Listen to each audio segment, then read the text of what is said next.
Hello everyone, हमारी अपनी पाठशाला में करंट अफेयर के सेक्शन में आज हम लोग टॉपिक लेके आए हैं न्यू एजुकेशन पॉलिसी 2020। तो जैसा कि आप लोग भी जान रहे हो कि न्यू एजुकेशन पॉलिसी पर अभी बहुत सारी चर्चाएं हो रही है और कैबिनेट ने इसे अपनी मंजूरी दे दी है। तो आने वाले एग्जामिनेशन को देखते हुए, चाहे वो बीपीएससी का पीटी हो, चाहे वो यूपीएससी का प्रीलिम्स हो या मेंस हो या इंटरव्यू हो, ये सभी एग्जामिनेशन में ये टॉपिक मोस्ट इम्पॉर्टेंट टॉपिक्स में रहेगा। जैसे मान लो मेंस होने वाला है, मेंस में आपको नॉर्मल क्वेश्चन, डायरेक्ट क्वेश्चन में दिया जा सकता है कि आप न्यू एजुकेशन पॉलिसी और पुरानी एजुकेशन पॉलिसी में आप कंपैरिजन करें, या कह सकता है कि आपको इसके मेरिट और डिमेरिट्स के विषय में लिखे। तो ये आपके हर एक एग्जामिनेशन के लिए इम्पोर्टेंट है। तो हम लोग जो इस वीडियो में देखेंगे वो देखेंगे, क्या क्या देखेंगे हम लोग वो क्लियर कर दे। पहले हम लोग सबसे पहले पढ़ेंगे फीचर्स ऑफ एनईपी कि क्या क्या नए फीचर्स इसमें ऐड किए गए हैं। उसके बाद हम लोग देखेंगे background of education policy in India, कि भारत में पहले से कौन कौन से एजुकेशन पॉलिसी आए हुए हैं, और कुछ क्वेश्चन पीटी के लिए, कुछ क्वेश्चन मेंस के लिए आपको दिए जाएंगे। जैसे स्टार्ट करेंगे हम लोग feature of new education policy का, कि नया फीचर क्या है। सबसे पहले समझो चेंज क्या क्या आया, ध्यान से समझो, क्योंकि ये आपको इंटरव्यू में डायरेक्टली ये क्वेश्चन आपसे पूछे जा सकते हैं, या पीटी और मेंस में भी। मेंस में जब आपको लिखना होगा तो आपको ये सब पॉइंट्स को लिखोगे तो आपका मार्क्स अच्छा आएगा। तो चेंज हम लोग देखेंगे। पहला, जैसे सबसे पहला चेंज था कि पहले जो एजुकेशन हुआ करता था वो था कैबिनेट में एक मिनिस्ट्री ऑफ एचआरडी के अंतर्गत, मतलब क्या था, ministry of human resource and development के अंतर्गत काम करता था ना। इस मिनिस्ट्री का नाम चेंज करके डायरेक्टली अब लिख दिया गया है मिनिस्ट्री ऑफ एजुकेशन। क्योंकि शिक्षा की बात हम कर रहे हैं तो हम सीधा बात कर रहे हैं मिनिस्ट्री ऑफ एजुकेशन। यानी पहला चेंज जो है वो है आपका मिनिस्ट्री में के नाम में चेंज आया है। दूसरा चेंज जो है, जो मोस्ट इम्पॉर्टेंट है, कि पहला जो हमारे यहाँ हुआ करता था पढ़ाई का सिस्टम, वो होता था 10+2 सिस्टम था। 10+2 मतलब 10 तक आप पढ़े, और +2 मतलब 11 12 भी किए। तो पहले जो सिस्टम को 10+2 को चेंज किया गया, वो अब जो हो रहा है वो हो रहा है 5+3+3+4। ये इंपॉर्टेंट है। 5+3+3+4 का क्या मतलब है, ये आपको समझना जरूरी है, ये आगे हम लोग समझाएंगे। तो जो चेंज है वो चेंज नंबर 2 हमारा रहेगा कि 10+2 system now replaced by 5+3+3+4 system. Next जो चेंज है वो चेंज है स्ट्रीम लाइन में। मतलब पहले जो हुआ करता था कि हम लोग पहले जो पढ़ते थे 10th के बाद 11th 12th में, तो वो होता था, कहलाता था आपके सब्जेक्ट के वाइज आपका नाम होता था। मतलब क्या हुआ कि आप आर्ट्स के स्टूडेंट हो तो आईए लिखाया, इंटर इन आर्ट्स। अगर आप साइंस के स्टूडेंट हो तो आईएससी लिखाता था। वैसे ही ग्रेजुएशन आप कर रहे हो तो मान लो कॉमर्स से ग्रेजुएशन कर रहे हो तो बीकॉम है, साइंस से कर रहे हो तो बीएससी है। तो ये स्ट्रीम वाला कॉन्सेप्ट पूरी तरह से खत्म कर दिया गया है। अब इसकी जगह जो लिया है वो है मल्टीपल एंट्री। मल्टीपल एंट्री मतलब क्या हुआ कि मान लो हम 10th के बाद हम इंटर में गए, और हमको इंटर में मैथ पढ़ने का मन है तो हम मैथ ले लिए। हमको हिस्ट्री पढ़ने का भी मन है तो हम हिस्ट्री भी ले लिए। हमको मान लो अकाउंट्स भी पढ़ने का मन है तो हम अकाउंट्स भी ले सकते हैं। तो ये एक बहुत बड़ा चेंज आ रहा है कि अब आपको जो पढ़ना है आप वो लेकर अपनी पढ़ाई कर सकते हो। पहले जो था कि जैसे था कि हमको मैथ्स के, साइंस के स्टूडेंट है तो आप फिजिक्स केमिस्ट्री मैथ या बायो, यही 4 में से आपके पास ऑप्शन रहता था कि आपको फिजिक्स केमिस्ट्री पढ़ना ही पढ़ना है, साथ में आपको मैथ लेना है या बायोलॉजी लेना है। अब ये सिस्टम बदल गया, मतलब स्ट्रीम का कॉन्सेप्ट पूरी तरह से खत्म हो चुका है। अब आपको सभी सब्जेक्ट्स को लेने की पूरी आज़ादी है। मान लो कि हम 10+2 में हम एक सब्जेक्ट हिस्ट्री से उठा, हम एक सब्जेक्ट हिस्ट्री ले लेते हैं, दूसरा हम बायोलॉजी ले लेते हैं, और फिजिक्स ले लेते हैं, केमिस्ट्री ले लेते हैं। हमको मन कर रहा है नहीं हमें कॉमर्स का अकाउंट्स भी पढ़े, तो वो भी आप पढ़ सकते हो। तो एक बहुत बड़ा चेंज ये आएगा। ध्यान से इसे समझना कि स्ट्रीम कॉन्सेप्ट पूरी तरह से खत्म होने जा रहा है। अगला 10+2 का मतलब क्या हुआ कि 10 साल 10th तक लगा, 2 साल का इंटर हुआ, यानी कि 12 साल। गवर्नमेंट ऑफ अंडर जो का स्टेट गवर्नमेंट है वो 12 साल तक आपको पढ़ाती थी। मतलब क्या था कि पहले 10+2 के अंतर्गत 12 साल तक गवर्नमेंट ऑफ स्टेट आपको पढ़ाती थी। अब ये सिस्टम बदल के हो रहा है 15 साल। मतलब क्या होगा कि आप अपने स्टेट गवर्नमेंट के अंदर 15 साल पढ़ाई करोगे। ग्रेजुएशन तो कोई स्टेट के अंदर नहीं होता है, वो तो यूनिवर्सिटी से होता है। कभी नहीं होता है कि आप बिहार बोर्ड से ग्रेजुएशन किए हो, ऐसा नहीं होता है, वो आप यूनिवर्सिटी से ही करते हो। बट ये आपका एक अंतर रहेगा कि गवर्नमेंट ऑफ स्टेट गवर्नमेंट के अंतर्गत पहले आप 12 साल पढ़ते थे, आप गवर्नमेंट स्टेट गवर्नमेंट के अंदर आप 15 साल पढ़ाई करोगे। आप ऐड करके देख लो, 5+3+3+4 को वो आपको 15 साल मिलेगा। नेक्स्ट जो चेंज आया कि पहले जो एडमिशन होता था स्कूल में वो होता था 6 साल, मतलब 6 साल पूरा होने के बाद के बच्चों को हम क्लास 1 में एडमिशन देते थे। यानी कि क्लास 1 में एडमिशन के लिए जो एज लिमिट था, आपका मिनिमम एज था, वो था 6 ईयर। तो इसे घटाया गया। अब जो आपकी पढ़ाई स्टार्ट होगी स्कूल में वो स्टार्ट हो जाएगी 3 साल के उम्र से ही। यानी कि पहले हम 6 साल की उम्र से पढ़ाई शुरू करते थे, अब जो नया पॉलिसी आया है उसमें आपका पढ़ाई शुरू होगा 3 साल के उम्र से। अब हम समझते हैं 5+3+3+4 सिस्टम क्या है। 5+3 का मतलब क्या होगा कि पहला जो साल है आपका 5 साल का, उसका नाम दिया गया है फाउंडेशन। फाउंडेशन कोर्स जो होगा वो आपका 5 साल का होगा, जैसा कि आपके इस फिगर में दिख भी रहा है। तो फाउंडेशन कोर्स होगा 5 साल का। इस फाउंडेशन कोर्स का इंपॉर्टेंट बात, इसमें कोई एग्जाम नहीं होगा। इस पूरे 5 साल के ड्यूरेशन में कोई एग्जाम नहीं होगा। अब 5 साल को बांटा है 2 भागों में। एक होगा 3 साल का जिसमें प्ले स्कूल चलेगा, जो आपके आंगनबाड़ी में चलेगा। तो 3 साल का आपको प्ले स्कूल ज्वाइन करना है और 2 साल का आपका क्लास 1 और क्लास 2। मतलब क्या हुआ कि नव बच्चों को, अधिक से अधिक बच्चों को स्कूल में लाने के लिए ऐसी योजना बनाई जा रही है कि बच्चे 3 साल की उम्र में सिर्फ खेलने के लिए ही स्कूल जाएं। जैसे स्कूल से पहले लोग बच्चे भागते थे या स्कूल जाने से डरते थे, अब स्कूल में वो व्यवस्था की जाएगी कि आप स्कूल आओ और खेलो। 3 साल तक आपको सिर्फ स्कूल में खेलना है और अगले 2 साल में आप क्लास 1 और क्लास 2 में रहोगे। ये टोटल 5 साल का कोर्स होगा, फाउंडेशन कोर्स। ध्यान देना, इस कोर्स में सबसे मोस्ट इंपॉर्टेंट चीज है कि इस कोर्स में कोई भी एग्जाम नहीं होगा। नेक्स्ट जो 3 साल का ड्यूरेशन होगा, इसको कहा गया है प्रिपरेटरी मोड। प्रिपरेटरी मोड में होगा क्या कि ये 3 साल का कोर्स होगा। तो ऑब्वियसली आप जब बेसिक जो फाउंडेशन कोर्स में आपने क्लास 1 और क्लास 2 पढ़ लिया, तो यहाँ पे जो आपकी एडमिशन होगी वो एडमिशन स्टार्ट होगी क्लास 3 से। यानी क्लास 3 से लेके क्लास 5 तक 3 साल 3 क्लास आप यहाँ पढ़ोगे। इसमें क्या होगा कि आपकी एक्टिविटी तो होगी साथ में पढ़ाई, मतलब पढ़ाई के साथ साथ कुछ ना कुछ आपको एक्टिविटी सिखाई जाएगी। साथ ही ये जो पढ़ाई होगी इसमें आपको लैंग्वेज जो यूज किया जाएगा वो मदर लैंग्वेज या रीजनल लैंग्वेज में होगा, या और नेशनल लैंग्वेज को भी आपको पढ़ना होगा। मीन्स क्या, ध्यान समझो इस चीज को, इसी पर सारा बखेड़ा भी हो रहा है। अभी जो विवाद हो रहा है वो विवाद का कारण यहीं पर है। कहा गया है सेंट्रल गवर्नमेंट के द्वारा कि जो स्कूल में पढ़ाई होगी वो नेशनल लैंग्वेज में होगी और रीजनल लैंग्वेज में होगी। रीजनल लैंग्वेज, मान लो कि कोई बच्चा महाराष्ट्र का है तो वो मराठी में पढ़ेगा, पंजाब का है तो पंजाबी में पढ़ेगा, तो रीजनल लैंग्वेज में पढ़ाएगा। साथ ही साथ सरकार ने इसमें ऑप्शन दिया है कि अगर आप चाहते हो कि नहीं हम इंग्लिश मीडियम में ही पढ़ाएं तो आप वो भी पढ़ा सकते हो।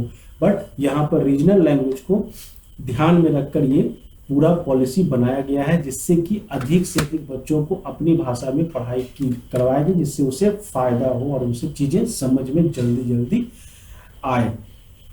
यानी कि इसमें लैंग्वेज आपके लिए बहुत इंपॉर्टेंट रहेगा।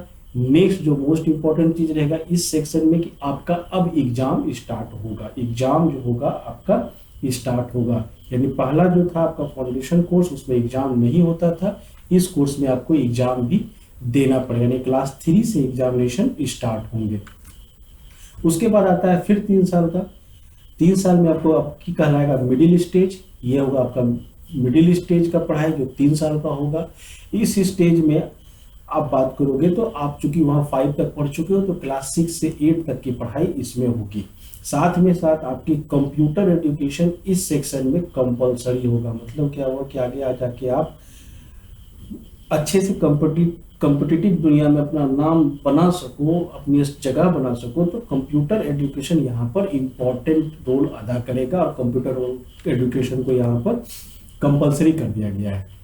नेक्स्ट जो है, पढ़ाई के साथ साथ आपकी वोकेशनल ट्रेनिंग भी होगी। मतलब मान लो कि किसी बच्चे को सिलाई करने का शौक है, किसी को गार्डनिंग करने का शौक है, या मान लो किसी को कारपेंटिंग करने का शौक है, तो वोकेशनल और टेक्निकल पढ़ाई भी इसमें शामिल किए जाएंगे। तो यहाँ से क्या होगा कि अब आप अपने रुचि के हिसाब से अपने कोर्स को डिजाइन कर सकते हो। जैसे मान लो कि हमको पढ़ना तो है, हम पढ़ने के साथ साथ हम चाहते हैं कि हम कुछ अपने पास नॉलेज, एक्स्ट्रा नॉलेज भी गेन करें, तो वो वोकेशनल यहाँ पे आपको कंपलसरी रहेगा, आपको कोई ना कोई सब्जेक्ट यहाँ पर चुनना पड़ेगा। साथ में फिजिक्स केमिस्ट्री मैथ जो आपका साइंस और आर्ट्स हुआ करता था वो तो होगा ही होगा। इसके साथ आपको इसमें एक इंडियन लैंग्वेज को पढ़ना पड़ेगा, ये कंपलसरी किया गया कि एक इंडियन लैंग्वेज भी आपको मिडिल स्टेज में पढ़ना कंपलसरी रहेगा। उसके बाद नेक्स्ट आया आपका लास्ट 4 इयर्स कोर्स जो होगा 5+3+3+4, तो 4 ईयर कोर्स जो है वो कहलाएगा आपका सेकेंडरी स्टेज। ये स्टार्ट होगा आपका क्लास 9 से 12 तक। ध्यान देना, पहले 10th होता था, 10th के बाद हम लोग 11 में एडमिशन लेते थे, तो वो कॉन्सेप्ट खत्म हो चुका है। अब सेकेंडरी स्टेज में 9 क्लास से ये स्टार्ट हो गया और 9 से लेकर 12 4 साल की पढ़ाई जो होगी, यानी 12 तक हम यहाँ पर पढ़ेंगे। इंपॉर्टेंट क्या है, एग्जाम तो होना शुरू हो ही चुका था क्लास 3 से।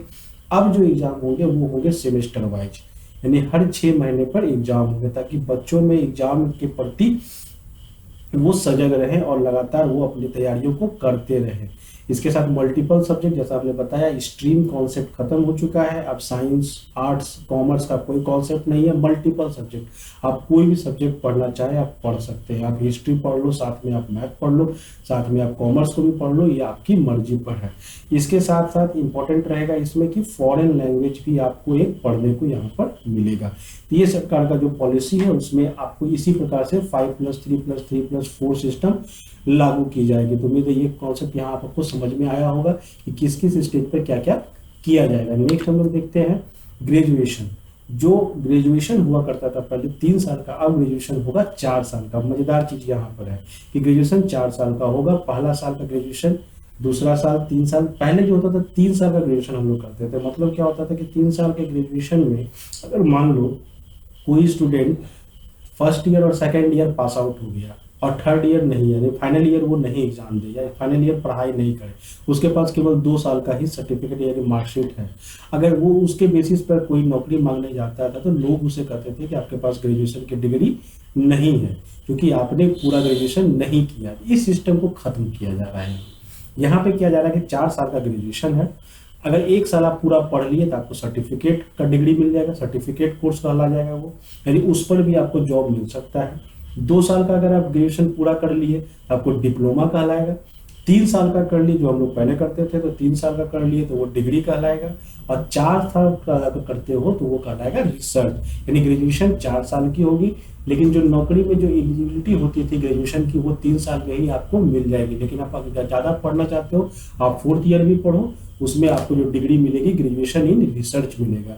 तो पहला साल के लिए मिलेगा ग्रेजुएशन इन सर्टिफिकेट, दूसरा साल का अगर कर लेते हो तो ग्रेजुएशन इन डिप्लोमा, फिर graduation in degree and graduation in research. तो ग्रेजुएशन लेवल पर भी यहाँ पर काफी चेंज लाया गया है। नेक्स्ट हम लोग देखते हैं इसके फीचर्स को। अगर आपको मेंस में लिखना हो तो क्या क्या लिखोगे, तो स्कूल एजुकेशन पर ये पॉलिसी ध्यान दी, 100% एडमिशन हो स्कूल में बच्चों का। तो ये सबसे बड़ा टारगेट रहेगा। जैसे 20 से 30 में कोशिश की जा रही है कि पूरा कर लिया जाए कि जितने भी बच्चे हों वो 100% स्कूल में वो एडमिशन ले, जिसमें कि बोला जा रहा है कि जिससे आपको टारगेट किया जा रहा है कि करीब करीब 2 करोड़ बच्चे जो होंगे वो वापस इस स्कूलिंग सिस्टम में शामिल होंगे। और 10+2 को रिप्लेस करके नया सिस्टम जो आपको अभी उन्होंने बताया कि 5+3+3+4 सिस्टम लागू किया गया है। यानी 12 साल का आपको स्कूलिंग होगा और 3 साल को आपको आंगनबाड़ी या प्री स्कूलिंग कराया जाएगा। जो पढ़ाया जाएगा वो आपके मदर लैंग्वेज में होगा या रीजनल लैंग्वेज में होगा। कोई लैंग्वेज आप पर इम्पोज नहीं किया जाएगा। ये मतलब अगर कोई स्कूल कहता है कि नहीं हम आपको इंग्लिश में ही पढ़ाएंगे तो वो कॉन्सेप्ट नहीं होगा। बच्चा जिस लैंग्वेज में पढ़ना चाहेगा उसी लैंग्वेज में वो पढ़ सकता है। उसके बाद इसमें किया गया है कि 360 डिग्री होलिस्टिक प्रोग्रेस कार्ड। ये इंपॉर्टेंट है कि क्या है ये।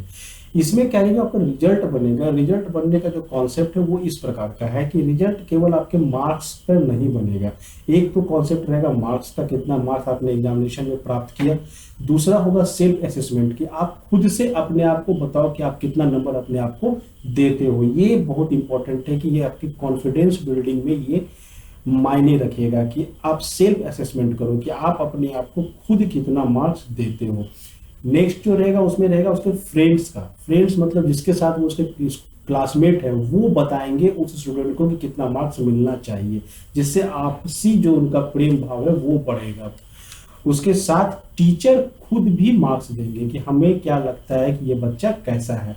तो पहले जो एग्जामिनेशन हुआ करता था तो एग्जामिनेशन पे जो हमने कॉपी पे लिख दिया उसी पर हमारा रिजल्ट बनता था, अब वही सिर्फ नहीं रहेगा।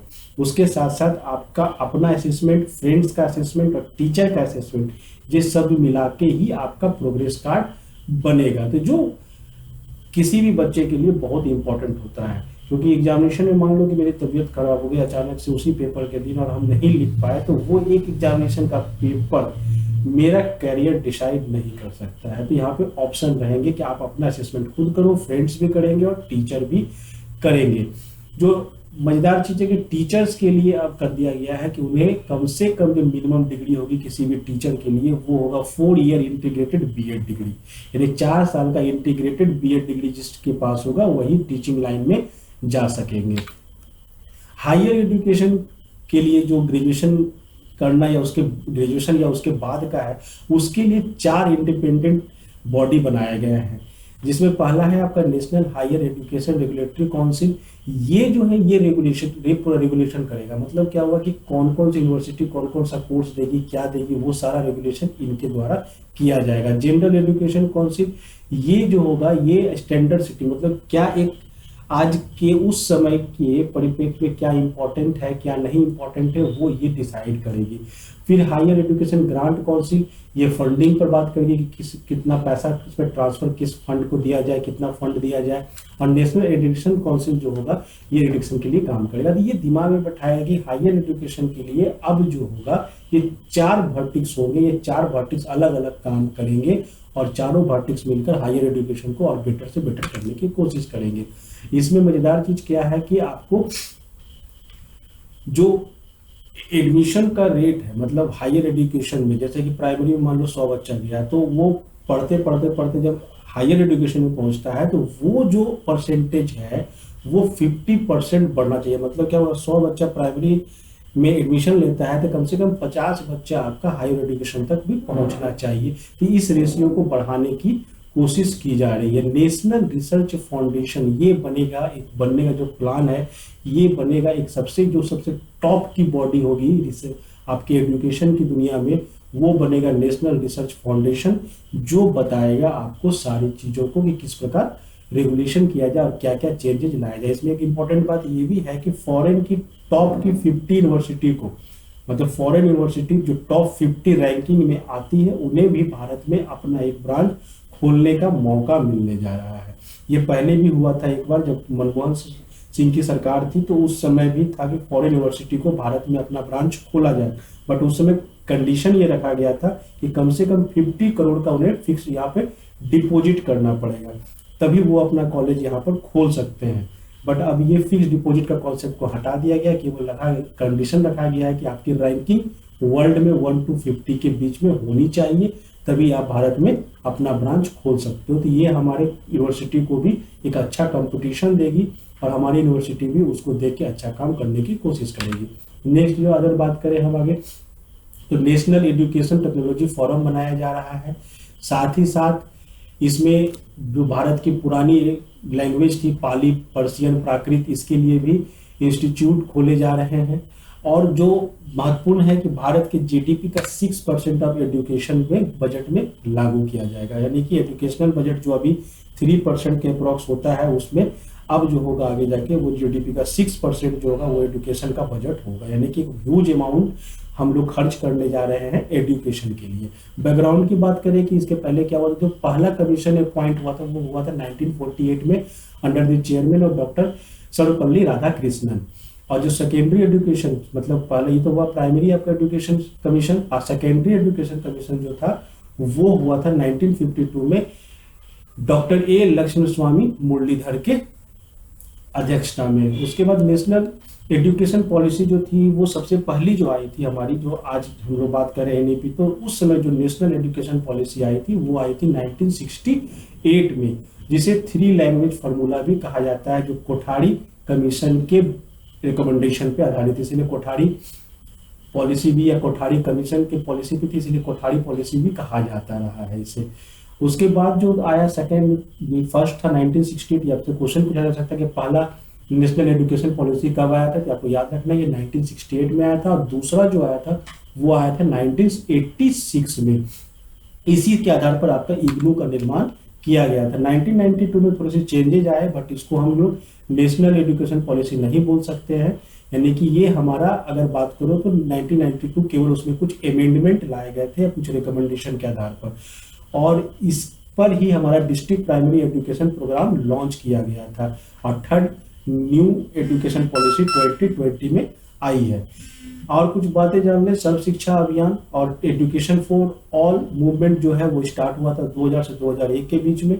राइट टू एजुकेशन एक्ट, या कहो कि जो आपके आर्टिकल ये फंडामेंटल राइट में ऐड किया गया है कि 6 से 14 ईयर्स के बच्चों को स्कूल में पढ़ना कंपलसरी है, ये 2010 में लागू किया गया था। अब ये चेंज होगा क्योंकि अब जो एडमिशन होने जा रहा है वो एज 3 से स्टार्ट होने जा रहा है। तो ये था हमारा नेशनल न्यू एजुकेशन पॉलिसी पर कुछ पॉइंट्स जो आपको पीटी, मेंस और इंटरव्यू सभी में मदद करेंगे। Thank you. अगर आपको हमारा वीडियो अच्छा लगा तो लाइक करो, शेयर करें, चैनल को सब्सक्राइब करें। हमारी अपनी पाठशाला। धन्यवाद।